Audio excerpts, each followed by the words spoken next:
खर्च नहीं पेश करेला ही कमाई असबात पौड़ाई बा संसारी रात दुखिया वाली बिताई बाटा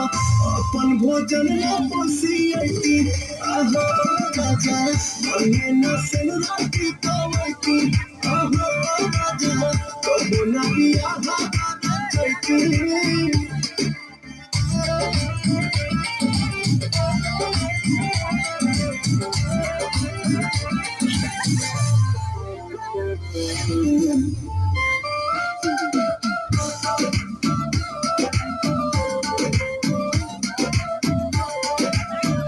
फ्रिज पंखा टीवी संग पहले सुनर बीबी तबो पहले दिया कदर करला हर घड़ी हमसे कदर करला